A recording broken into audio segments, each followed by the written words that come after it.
Praise the Lord. ஹalleluya. இன்று நம் ஆண்டவராகிய இயேசு கிறிஸ்து நமக்கு தருகின்ற இறைவார்த்தை மத்தேயு நற்செய்தி 12ஆம் அதிகாரம் 22வது வசனம். பிசாசு பிடித்த குருடும் ஊமையுமான ஒருவன் அவரிடத்தில் கொண்டு வரப்பட்டான். குருடும் ஊமையுமானவன் பேசவும் காணவும் தக்கதாக அவனை இயேசு சுஸ்தமாக்கினார். ஆமேன். ஹalleluya. Praise the Lord. இந்த காணொளியை பார்த்து கொண்டிருக்கிற நீங்க ஆவிக்குரிய கண்கள் திறக்கப்படாத நிலையில் இருக்கிறீர்களா சகோதரர்களே? உங்கள் வாய்கள் துதிக்கப்படாதபடி கட்டப்பட்டதா இருக்கிறதா? இன்று நம் ஆண்டவராகிய இயேசு கிறிஸ்து உங்கள் ஆவிக்குரிய கண்களை திறந்து உங்களை துதிக்கின்ற உதடுகள் உள்ள மனிதனாக மாற்றப் போகின்றார். சகோதர சகோதரிகளே, இங்கே இந்த மத்தேயு 12ஆம் அதிகாரத்திலே நாம் தியானிக்கும் பொழுது ஆண்டவராகிய இயேசு கிறிஸ்துவின் இடத்தில் ஒரு மனிதனை கொண்டு வருகிறார்கள்.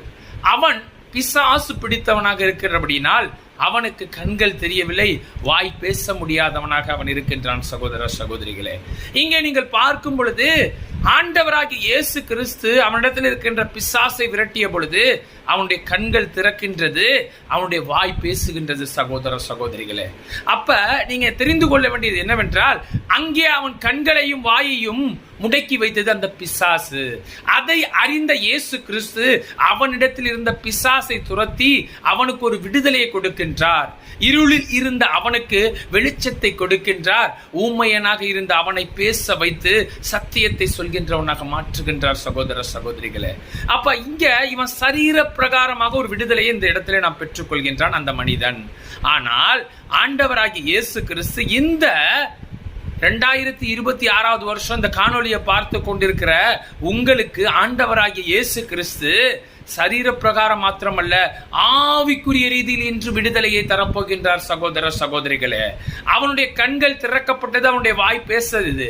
அதுபோல இன்று உங்கள் வாழ்க்கையிலே உங்களுடைய ஆவிக்குரிய கண்களை இயேசு கிறிஸ்து திறக்கின்றார். சகோதர சகோதரிகளே, இயேசுவே ஆண்டவர் என்பதை நீங்கள் அறிந்து அவரை உங்கள் முழுமுதற் கடவுளாக கொண்டு இயேசுவினிடத்தில் உறவாடுகின்ற அந்த அனுபவத்தை கொடுப்பது மாத்திரமல்ல, இன்று உங்களுக்கு பரிசுத்த ஆவியானவராகிய அந்த ஜீவ தண்ணீரை கொடுத்து உங்களை ஆவிக்குரிய ரீதியிலே உங்கள் கண்களை திறக்க இன்று இயேசு கிறிஸ்து செய்ய போகின்றார். சகோதர சகோதரிகளே, அது மாத்திரமல்ல, துதிக்கின்ற உதடுகள், உங்கள் வாய்கள் திறக்கப்படுகின்றது. இந்த வாயை தேவன் எதற்காக படைத்தார்? அவரை துதிப்பதற்காக உங்களுக்கு அந்த வாயை கொடுத்திருக்கிறார். ஆக நாம் ஆண்டவராகிய இயேசு கிறிஸ்துவை துதிப்பவர்களாகவும் அவரை பற்றி பேசுகிறவர்களாகவும் இயேசு கிறிஸ்து மாற்றப் போகின்றார். சகோதரர்களை, நாம் ஜெபிப்போமா? ஸ்தோத்திரம் தகப்பனே, அப்ப அந்த காணொலியை பார்த்து கொண்டிருக்கிற பிள்ளைகளை ஆசீர்வதிப்பதற்காக நன்றி செலுத்துகிறோம். இயேசுவின் நாமத்தில்